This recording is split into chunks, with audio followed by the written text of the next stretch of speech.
Hello everyone and welcome to another episode of Tom's Gadget Garage. Today I'm going to be kicking off a new review series on one of the most requested scooters on this channel, and that is the Apollo City 2024. Now I'm going to tell you right now that I almost purchased this scooter on 3 separate occasions since the summer of 2023, and each of those times I was distracted by either another e-bike or another electric scooter, including the Apollo Go, which if you're interested in learning everything there is to know about that scooter, I will include a link to the playlist above as well as in the description below. And now I'm happy to say that I finally have been able to get my hands on one of these things, so thank you to the Apollo team for sending this over for review purposes. With that being said, all thoughts, opinions, and conclusions are my own. So what I'm going to go ahead and do today is a detailed feature overview as well as first impressions ride, and then I'm going to follow up this video with additional content including a real-world range test, our endurance hill climb test, our extreme hill climb test. We'll also do some night rides, the whole 9 yards. So stay tuned because that content will be coming in the coming weeks. So without further delay, let's jump into the details. All right, folks, so I got the Apollo City 2024 out of the box and we'll go over some high-level stats.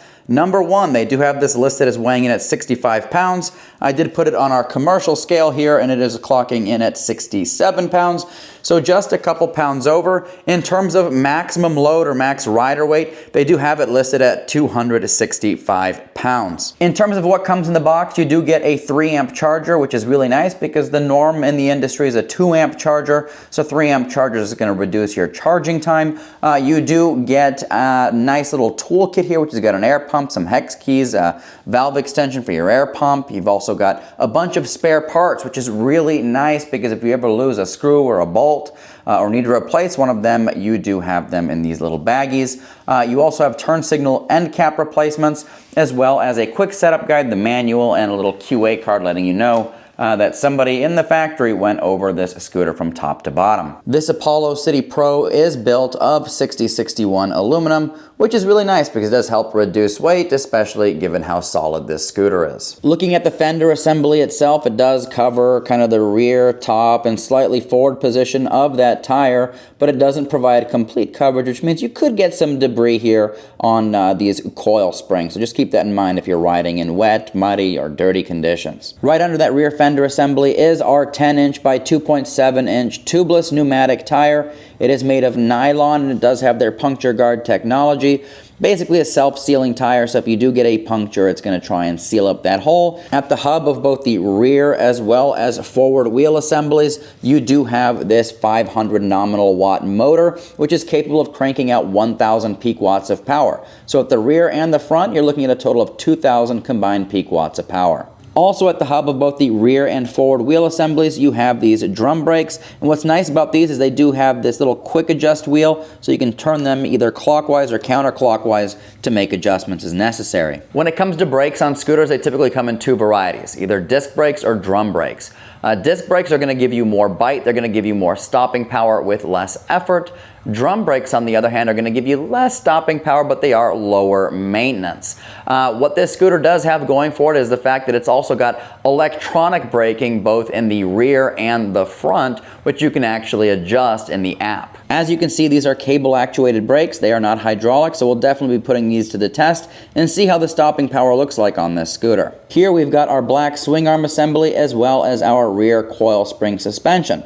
So this scooter does have dual coil springs in the rear, but I don't know how well you can see it on camera, but if you look closer, it looks like a urethane or rubber dampener in there, which is going to be really important. One of the pet peeves that I have is when scooter companies decide to put straight coils on their scooters with a 0 dampening. So I'm really happy that Apollo put rubber dampeners on there because it's going to make for a much quieter and smoother ride experience. Without rubber dampening, those coil springs can be really noisy and you get a lot of metal on metal banging, especially when you go over bumps at higher rates of speed. And I don't know how well you can see this, but they've done a really good job with the cable management. It actually runs on the insides of these swing arm assemblies into the main body of the scooter. Also at the rear of the scooter is this metal handlebar which doubles as a kick plate. It's going to make it a heck of a lot easier to pick this thing up and transport it. It's also going to give you the ability to nicely position your foot in a more aggressive position, especially when you're accelerating fast. Here you've got the loop for the latching mechanism when you want to fold the stem down, which I'll show you here in a moment. One of the things that I really like about Apollo scooters is their exceptional focus on scooter lighting, which is going to be especially important if you're riding around in low light conditions.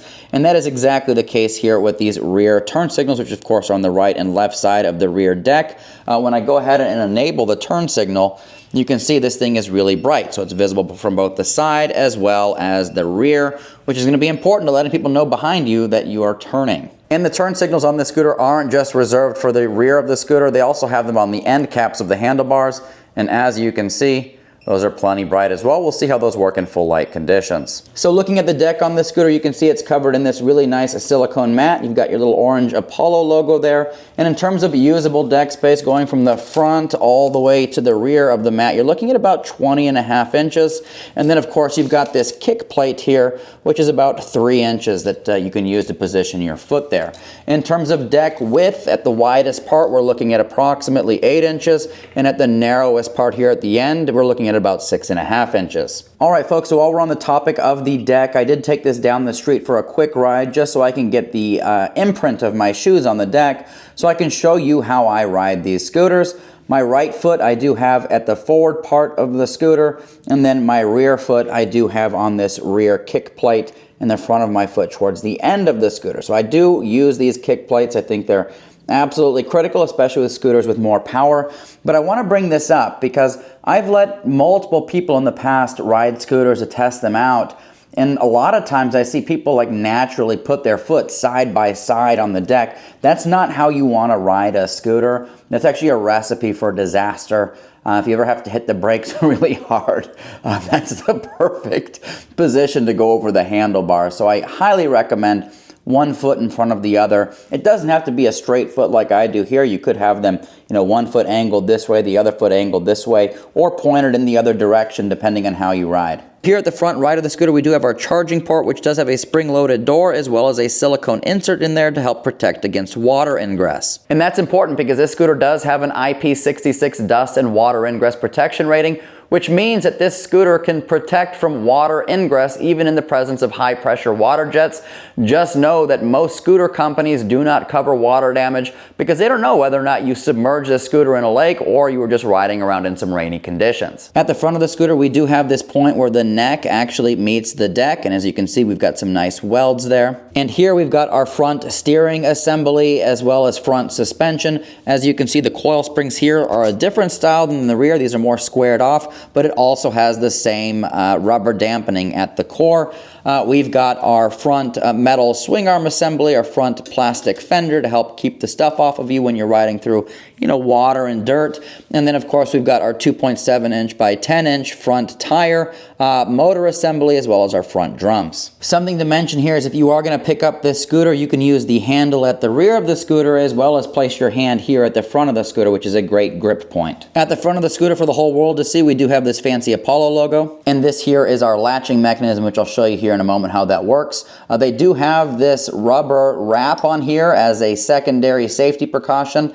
But if you do want to unfold this, all you have to do is push this red button in, pull this lever forward, and as you can see, there's an actual hook here that hooks onto this bar, and it is spring loaded, which is another safety precaution. And then this whole thing actually folds down. Now when you fold this thing down, you want to make sure that this loop here is in the upright position. And then here at the top of the stem, you do have this magnetic latching mechanism, which has got a little safety retention spring-loaded bar there. So all you have to do is extend this out, hook it into place, release the retention bar, and now you're good to go. This thing isn't going to come loose, which is a common problem with a lot of scooters that simply use a hook and loop mechanism. On the other side of the scooter, we do have this robust looking kickstand, which folds nicely in line with the body of the scooter. Working our way up the stem, you will see we've got some Apollo branding here. Here we've got the first glimpses of some wiring on the scooter, which nicely comes out of the stem and into the actual brake levers. And then up front here, we do have this headlight.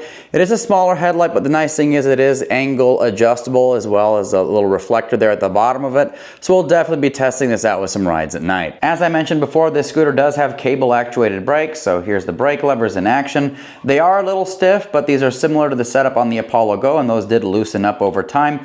But I will say there is another method of braking on this scooter which you'll more than likely be using over 90% of the time. Here we've got our right locking grip, which is covered in this silicone material, which I'll tell you right now, based on me riding the Apollo Go, these are very comfortable, especially over longer rides. To the left of that, we do have our right hand control pad, which does have a power button, turn signal, as well as throttle. I will say, based on my experience with the Apollo Go, this should be very smooth and give you very granular control over speed.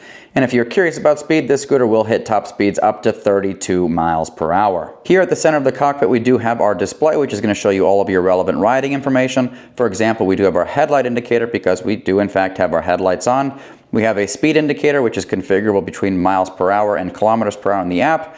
And then of course we have our trip as well as battery meter, which is going to let us know how far we've traveled as well as how much battery is remaining in the tank. Now right now we are in eco mode, which has a top speed of 9 miles an hour. But if I short press this power button, it'll move us into normal mode, which is a top speed of 20 miles an hour. And if I short press this power button again, it'll take us into sport mode, which has got a top speed of 32 miles an hour. Now, one of the things that I love about Apollo scooters is that within the app, you can actually change the top speed for each of the drive modes, which is pretty rare nowadays. You don't see that in a lot of scooters, and that's really nice because I rarely will use eco mode at 9 miles an hour. Working our way over to the left-hand side here, we do have this mode button. If you click it once, it'll turn on or off your headlight. If you double click it, it'll actually switch the trip readout over to your odometer. Here we have our left turn signal indicator. If you click on that, those turn signals will turn on. You also have a left turn signal indicator on the screen. If you're curious what this other throttle looking lever is here, this is actually a regenerative brake lever. And if you never use one of these, I'll tell you right now, this is what I use to brake 95% of the time on my Apollo Go. This is actually a very powerful electronic brake, also known as regenerative braking. So when you press this, it engages those regen brakes both in the front and rear motor. Also on the left here, we do have a bell, which sounds like this. We've also got our left brake lever as well as our left locking grip and turn signal indicator. As mentioned earlier, the Apollo City Pro is a commuter scooter, so it does have those 10-inch street tires. It also has 5 inches of ground clearance. Apollo does say that this scooter can get anywhere from 23 to 43 miles of theoretical range, which makes sense given this is a 48-volt scooter with a 20 amp hour battery. Something else to mention about the battery is that they do use 21700 high-density cells instead of the typical 18650s, and given this scooter has a 20 amp hour battery and a 3 amp charger, you're looking at charge times between 6 and 7 hours from 0% to 100%. And to give you a little bit of peace of mind, these Apollo scooters are UL certified, so they meet the requirements for UL 2271 as well as UL 2272. The final thing I want to mention about this scooter before we go out on our first impressions ride is the fact that it is app enabled. So as you can see, we do have the Apollo app. This is their actual dashboard, and you can actually come in here and go into the settings and enable or disable kick to start. You can also set the top speed for each of the driving modes. You can also go in and adjust acceleration strength, braking strength, adjust the behavior of cruise control, your turn signals, shutdown time, the whole 9 yards. All right, folks, so now that we've gone over all those details, I'm going to go ahead and get this thing charged up, and we're going to take it out on our first impressions ride. All right, folks, so we are out here with the Apollo City Pro 2024 for our first impressions ride. I went ahead and took this thing around the block just to make sure everything was good with the scooter, and no surprise there, everything is fantastic. And now that we've got a fully charged battery, we're gonna go ahead and jump straight into our top speed and acceleration test.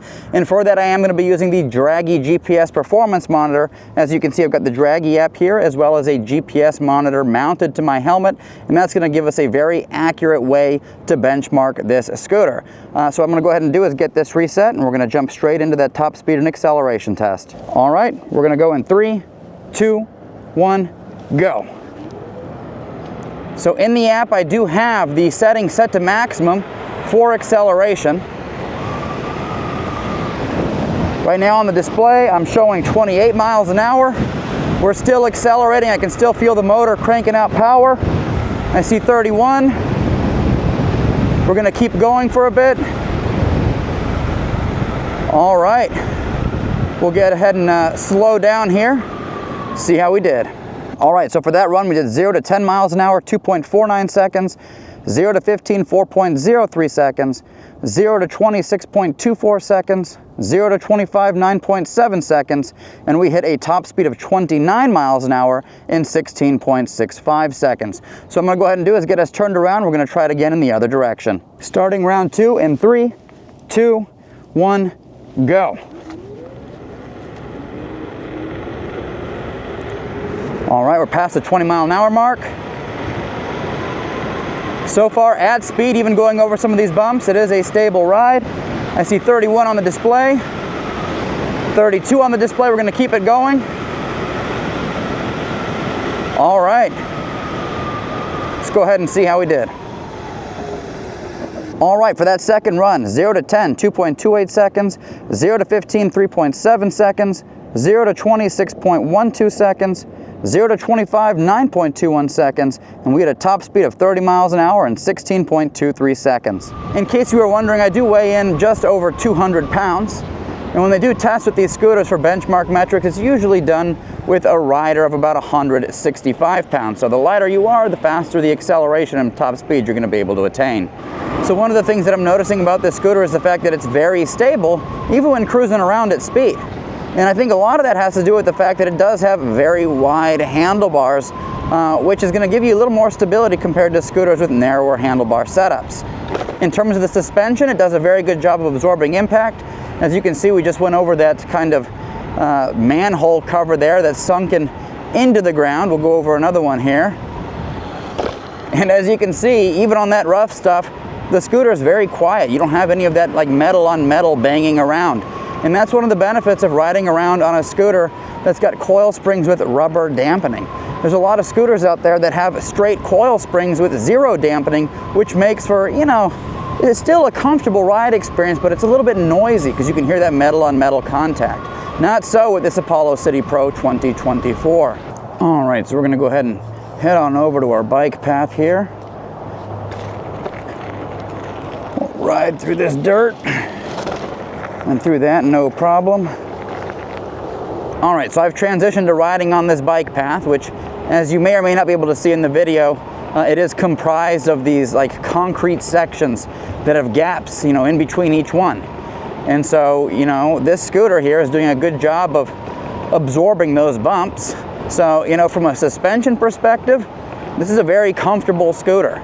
You know, you don't always have to have hydraulic dampening on scooters for them to be comfortable. You just have to have the right implementation of suspension, and then you'll get a nice comfortable ride. Now if you're curious what braking looks like on this scooter, we're going about 23, 24 miles an hour. It does have drum brakes as well as regenerative electronic braking. We're going to go ahead and test out those brakes in 3, 2, 1, go.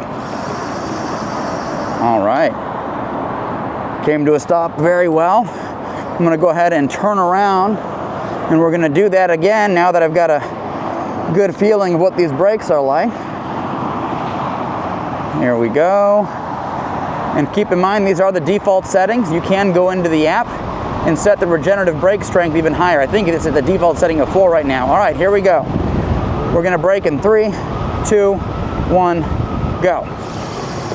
Oh yeah, that comes to a stop very quickly. I'll go ahead and get another camera set up and we'll get another perspective on that. All right, here we go for our third and final brake test in 3, 2, 1, go. As you can see, solid stopping power on this scooter. This City Pro 2024 has no issues at all getting us to a stop, and that's with the default settings. You can go into the app and set the brake strength to the maximum level, and that'll give you even more stopping power. But one thing I do want to call out is that this also has a regenerative brake lever, and if we go ahead and push on that, it's going to engage the electronic braking mechanism in both the front and the rear motor.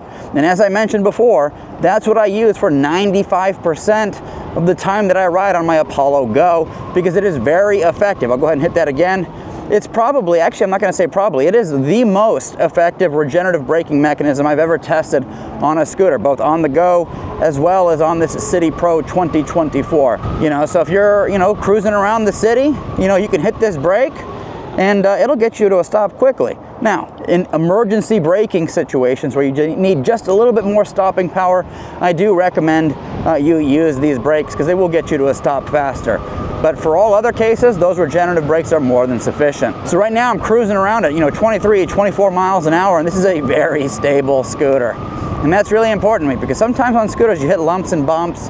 You know, you get up to 29, 30 plus miles an hour and you might experience some speed wobbles, and that's never fun. So far this feels very well grounded.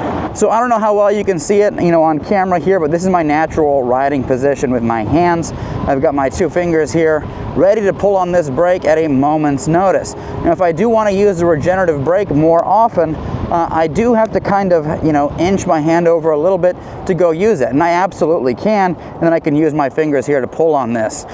So my one recommendation regarding this for Apollo is to maybe extend the length of this lever a little bit so we don't have to inch our hands anywhere. All right, so right now what we're going to be doing is we're going to be riding into this dog park area, which has got a little bit of an incline, which will give us, a little hill climb test. Obviously, we're going to be doing our endurance hill climb test, our extreme hill climb test, the whole 9 yards. But this is going to be perfect for a little first ride review, first impressions video. Hook her right into here and avoid these trees. And we'll come through and we will cut across. Give us a good opportunity to test out the suspension on the grass here. As you can see, we're going right over that, no problem. Very quiet suspension. We'll just roll back onto the paved surface here. Very nimble scooter. All right, let's take a ride around this water feature here.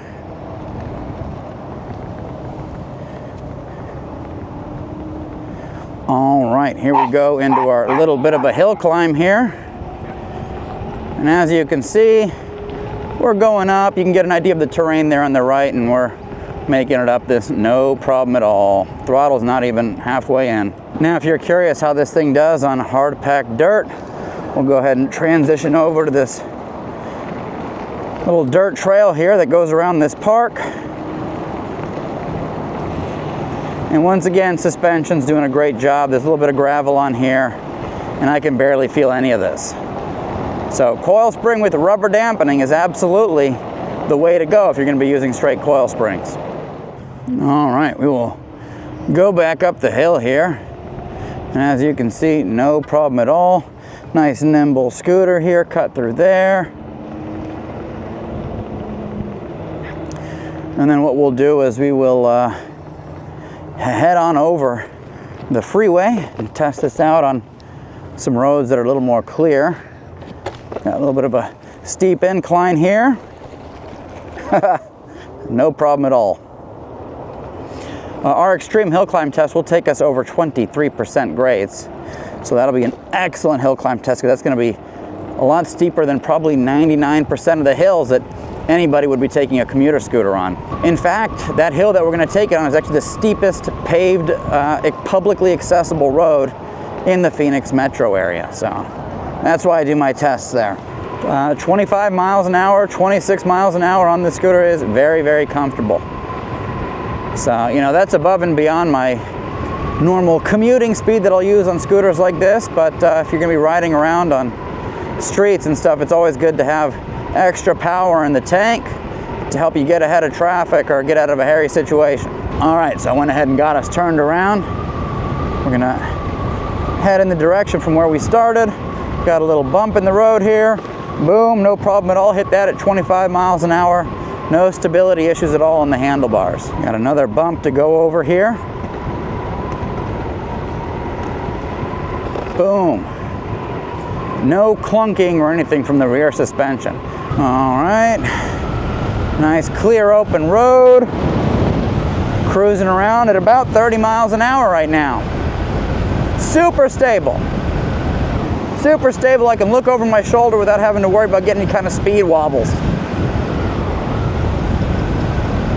All right, no cars back there. We're gonna go ahead and transition back onto the sidewalk so we can head over that noisy bridge. Now, I do have to say this scooter definitely has a very comfortable and confidence-inspiring ride to it. One of the things that I was concerned about prior to getting this scooter is whether or not it was going to have a smooth ride like the Apollo Go. And I made a ton of videos on that scooter. I've tested it to death, and that is a very smooth riding commuter scooter. So the Apollo Go is going to be really suitable for people who need a very compact scooter that can fit in tight places. It's easy to carry on public transit, things like that, but also has the ability to provide the power that you need when you need it with that dual motor power. The City Pro 2024, on the other hand, is going to give you that extra range that you don't get with the Apollo Go. And the real world range test, the Apollo Go at 19.2 miles, I think, riding around with a top speed of 20 miles an hour set in the app. With this particular scooter, obviously we haven't done a range test yet, but I suspect we're going to get considerably more, given this has a 20 amp hour battery as well as 48 volts. Now, if there is something that you want to see me test out with this scooter, let me know in the comments section below. I'm open to any ideas folks might have out there. I know this scooter's been around for a while, but I'll definitely be doing comparisons to some of its top competitors, just so that you get a good frame of reference of what its capabilities are relative to other options on the market. And of course, we'll be doing all the other testing that we normally do with these things. All right, folks, so there you have it. That was our first impressions ride with the Apollo City Pro 2024. And all I can say is I'm pleasantly surprised with this scooter. It's a very comfortable ride. It's very stable. It gets up to speed really quickly. Today we weren't able to hit the top speed of 32 miles an hour, but maybe we can if we have a longer stretch of road. But either way, that's more than sufficient for my needs. Braking power is solid on this. It's nice to have that ability to use just regenerative braking with that regenerative brake lever. From a suspension standpoint, it's nice and quiet. You don't have to worry about metal on metal clunking sounds that you often get with scooters that have straight coil springs with zero dampening. So overall, very smooth ride on this scooter. As I mentioned, we're going to continue doing our testing, range tests, hill climb tests, the whole 9 yards. So stay tuned for that, and let me know if there's anything you want me to test out. Happy to do that. And let me know if you have any questions, comments, thoughts, concerns. Happy to address those in the comment section below. And as always, thank you so much for tuning into Tom's Gadget Garage. We'll see you next time.